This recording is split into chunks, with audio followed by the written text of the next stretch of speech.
Alright, so in this video we are going to create the endpoint to delete a to-do. So we'll be able to delete a to-do that has been created, and we'll also be able to set it to completed or not. So as we have done in the last video, we'll be able to create to-do for a particular list. So now we'll see how to set the particular to-do as completed and also delete it. So the first thing we are going to do is to create the endpoint at app.route. This will be to-do slash to-do id. Since if we are going to delete a particular to-do, we have to recognize the to-do. We have to be able to identify it by its ID. So that's why we're having the ID there, then delete.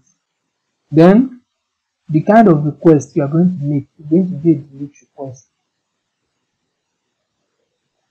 So the method you are using here is the delete method because we are having a delete request. So we find our function,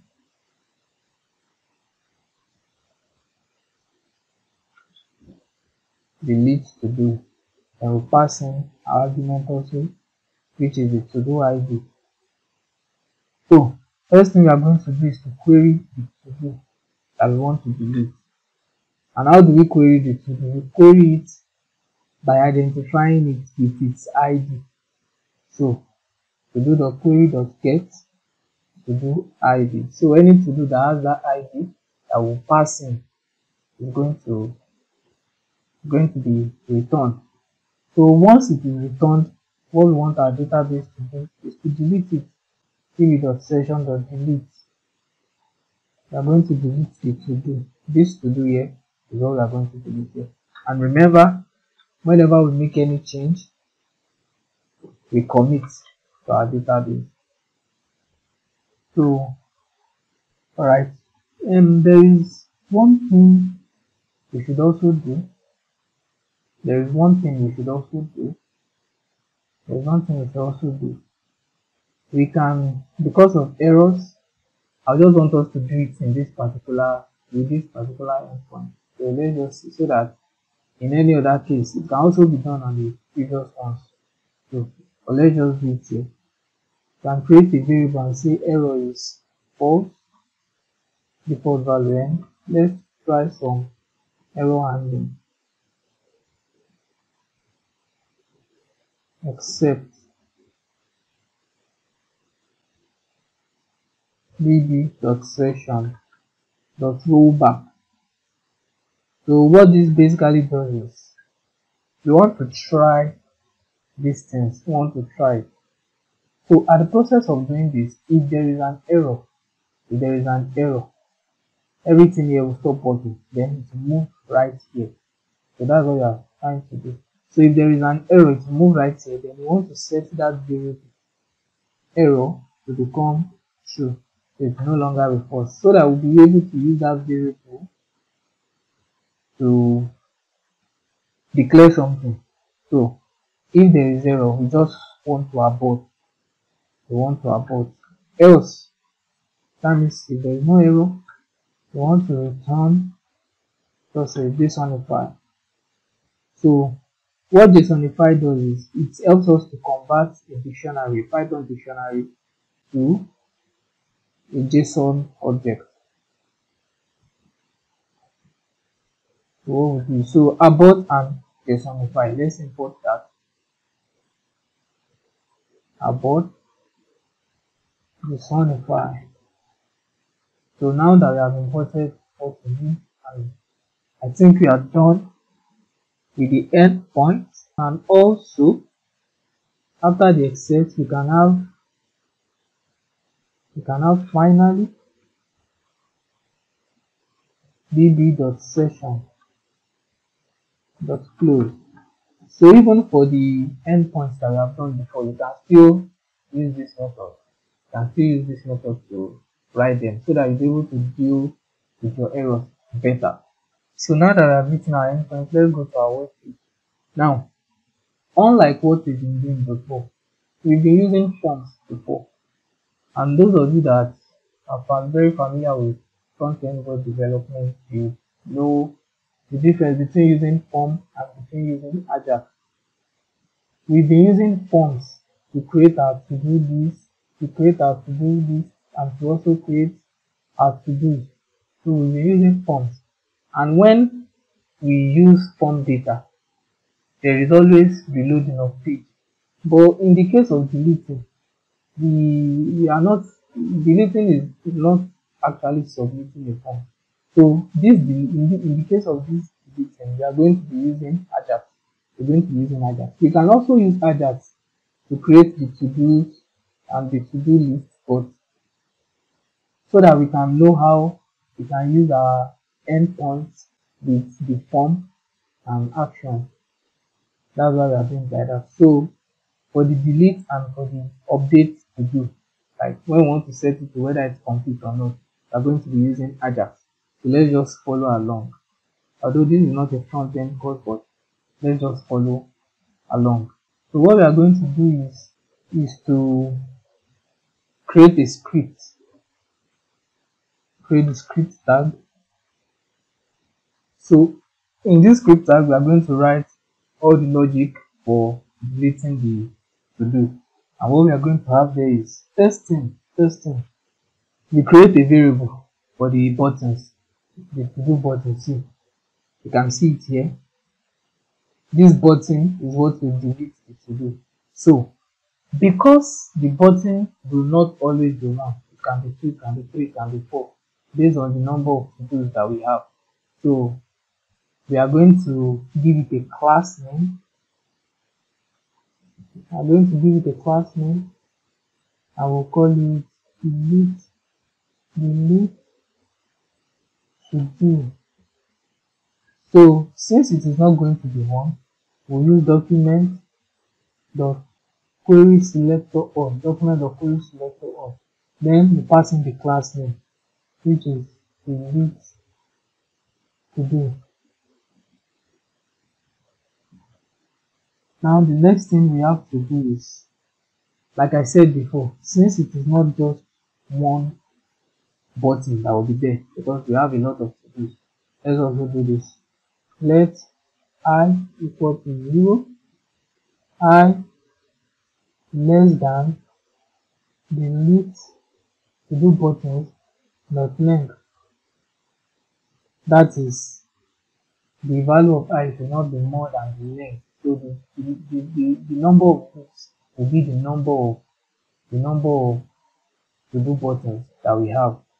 Then I plus plus. That means after the first 2, the value of I should increase. So what we are going to have is, then we now have a delete to do button will be equal to delete to do buttons I.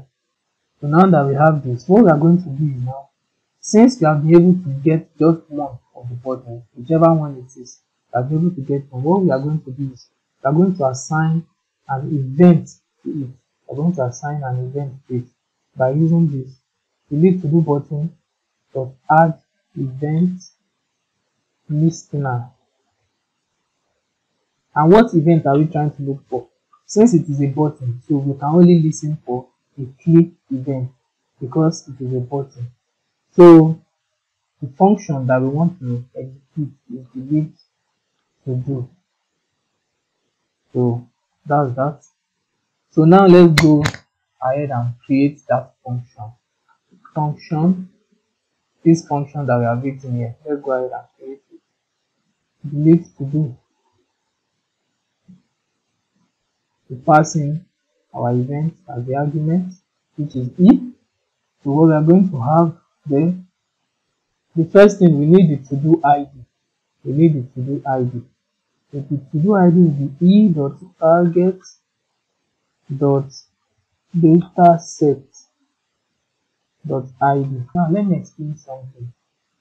In this particular button, you see we have something like this, data ID.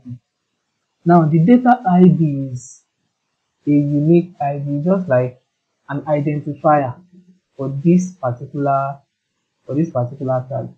So since you have set the data ID, to be the to-do ID of that particular to-do, to be the ID of that particular to-do, we are able to get it back whenever we need it. So this is how we get it back. So that is our to-do ID. So after getting our to-do ID, then we write our Ajax fetch. We want to fetch. Now from which endpoint are we going to fetch? That's to this endpoint here. This one. This is what we need. So that's to do. We need the value of our to-do ID also. To-do ID plus delete. That's what we are trying to fetch. Also, let's pass in the method. Remember, we have to pass in the method that we are using. So the method is delete, because we are making a request that will delete something. So it will delete request. So the next thing we have is .10. Then we can have another function here. Function. Then let's just log something. Console.log parent of e.target. So parent of target. This e.target will only return that particular tag. That is this button. This button that we are dealing with. So that's what it is going to do. And if you look at from where we have this for loop, that means this list is what we are going to have multiple times. But this button is the only thing we are dealing with. So after clicking the button, it will be deleted from our backend, from our database. But we also have to update the UI by removing this list entirely. Not just the button, it is the whole list we are going to remove. So that's why we are going to have here, you can say maybe item is equal to e.target dot parent element, then item dot remove. So we are going to remove the parent element. So that it can also update on our UI. Alright, so let's test that out.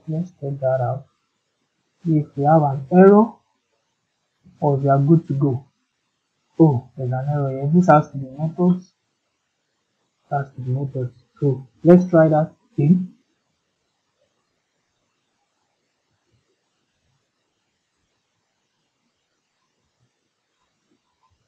Okay.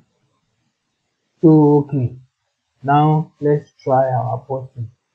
Let's create a new task. Let's say trim the whatever. Let's just have this. Now let's try our delete button. Now we can see it's working. The delete button is now working. Let's open our console. Come here on console.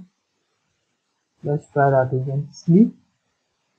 Now we can see parent of this is the e.target that we put in the console.log, which is returning that particular button to us.